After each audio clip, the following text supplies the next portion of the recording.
She's a world-class situation. She plays the chick. Hey everybody, this is TJR. If this is your first time here, welcome to the channel. If not, welcome back. We're getting a new Superman movie, July 11th, and I thought I would take this opportunity to discuss what I consider to be one of my favorite Superman stories of all time. I've been reading comics since I was probably about 10 years old. In fact, my first comic book was an issue of Superman. And over the years, I've read Superman comics published in every single decade. From the 1930s to the present day, stories in other mediums such as movies, cartoons, TV shows, and original novels. There are a lot of stories I could choose from. But for this video, I'm going to talk about a story that was originally presented in the Justice League animated TV series, which ran on Cartoon Network during the early to mid 2000s. This episode was from Season 2, and it was titled Hereafter, Parts 1 and 2. Part 1 is a really solid episode, but it's in Part 2 that things get truly interesting. And it's Part 2 that makes this story one of my favorite Superman stories of all time. So briefly, I'm going to give you just a quick summation of Part 1. Part 1 opens with a clandestine meeting of supervillains, all of whom have gathered together for the sole intent and purpose of destroying Superman. Because that's what supervillains do.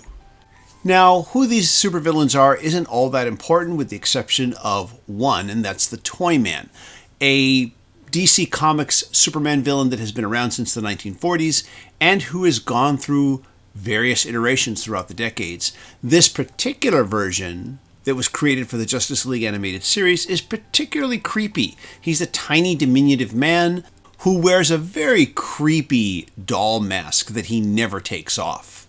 So our Superman Revenge Squad wastes no time in carrying out their objective. They make their way to Metropolis and they proceed to attack the city with the intent of drawing Superman out into the open. They draw out not only Superman, but the rest of the Justice League. Toyman is outfitted in what I would best describe as a Japanese-style super mech robot suit.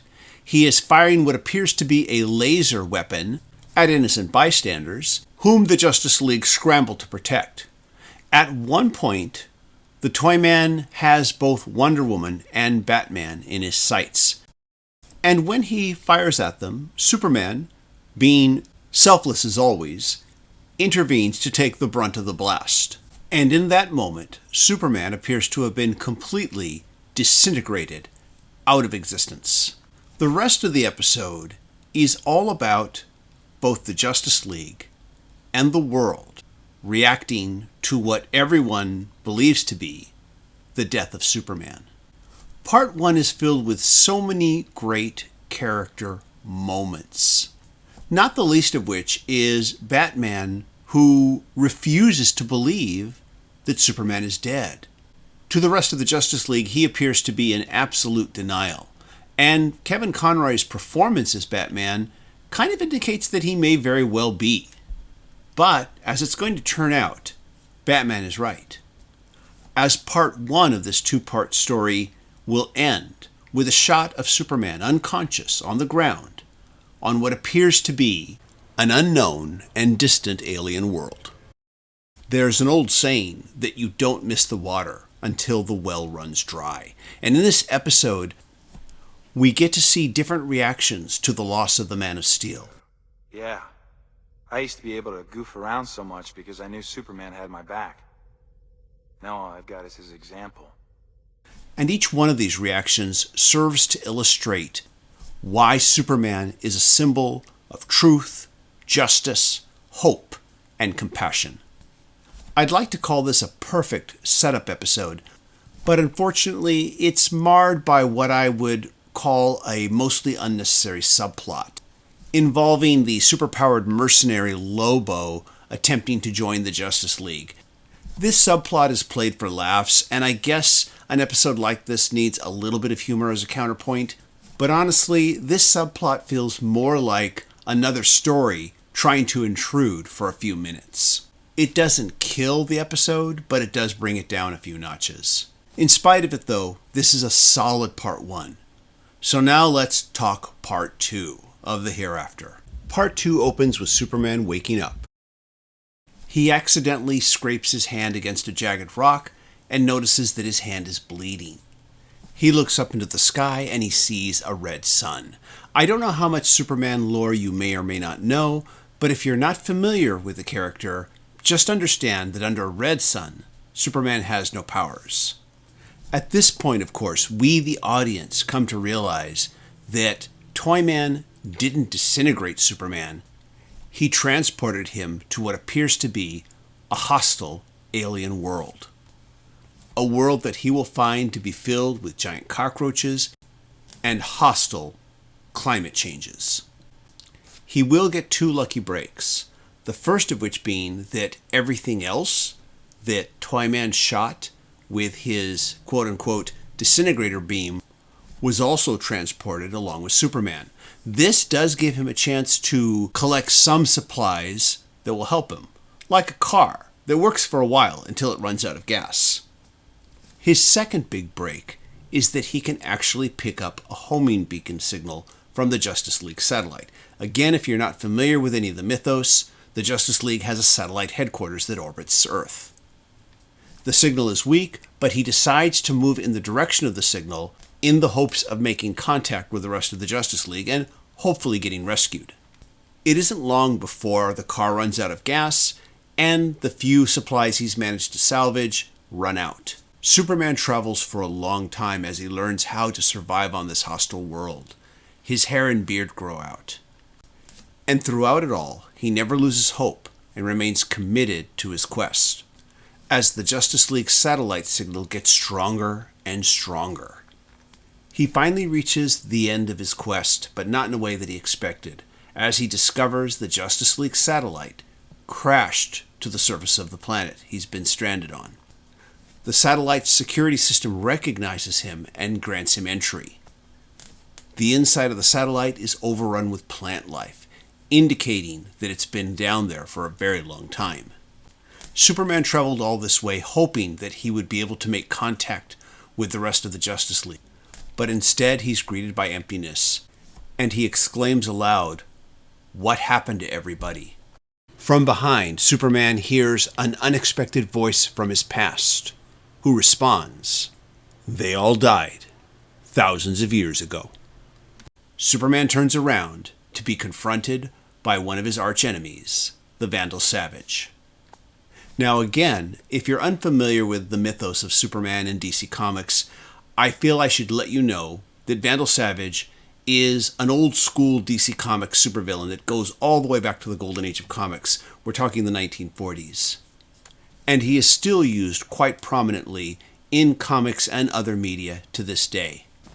And that includes previous episodes of the Justice League animated series that this story is taken from. Vandal Savage is a cruel, cold, calculating, would-be despot. He's also an immortal, and he can't die. Now at this point, both Superman and we the viewers are expecting some sort of confrontation. But there's something different about Vandal Savage this time. His tone of voice is quiet and reflective, and he's uncharacteristically happy to see Superman. But, of course, why shouldn't he? Being an immortal meant that he outlived the entirety of humanity, and he's been alone and isolated for thousands of years. So he's happy to see anybody, even an old enemy. Vandal Savage explains to Superman that the Toyman never understood what he had created. Toyman's weapon didn't disintegrate him. It transported him and anything else it hit into the far future. Vandal Savage invites Superman over to his place for lunch. And on the way, he shows him the ruins of Metropolis that he himself has been excavating, telling him it's one of his many hobbies. He shows Superman the memorial that was built for him, and then he confesses to a horrible truth and reveals that all life on Earth was wiped out because one of his plans to kill the Justice League and take over the world went horribly wrong. Superman becomes enraged when he realizes this. He has no superpowers, but he still is able to wallop Savage really hard. Vandal Savage puts up zero fight. And when Superman says, "I should crush your skull," Savage replies, "Go ahead. We both know it wouldn't work." Realizing the futility of the situation, Superman asks Savage, "What now?" And Savage replies, "Lunch?" I've been giving away a lot of spoilers in this video. That's very uncharacteristic of me, but it's necessary in order for you to understand the ending that we're getting close to. One thing I don't want to spoil for you, though, is all the wonderful dialogue and conversations between these two characters. It's a real treat. At this point, I don't want to give away too much more, except to say that Superman, who rightfully feels suspicious about Vandal Savage, will come to realize that his old enemy is truly repentant for what he's done. And again, without revealing too much more, the two of them will figure out a way to send Superman back through time so that he and the Justice League can stop him in the past from destroying the world. This version of Vandal Savage, though, will have to stay behind in order to work the time machine, knowing full well that if Superman is successful, then this version of him will no longer exist. Vandal Savage, a former enemy, is ready to sacrifice his very existence so that Superman can save the world. And Superman realizes this, and before he steps through that time portal, he asks him, "What happens to you?" To which Savage responds, "Redemption, if I'm lucky. Don't worry about me. Go do what you do best. Save the world." The two shake hands, and Superman steps through the portal, returning back to his time. Now, at this point, you might expect that we would get a scene where Superman and the Justice League stop Vandal Savage from succeeding. But instead, we get a scene of Vandal Savage in the future, sitting amongst the ruins of Metropolis, thinking to himself, probably wondering if Superman will be successful, when suddenly the images of a different future begin to replace the existing one.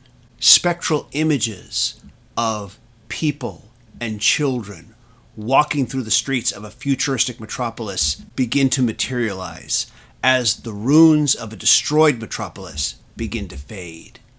Vandal Savage looks around at the humanity.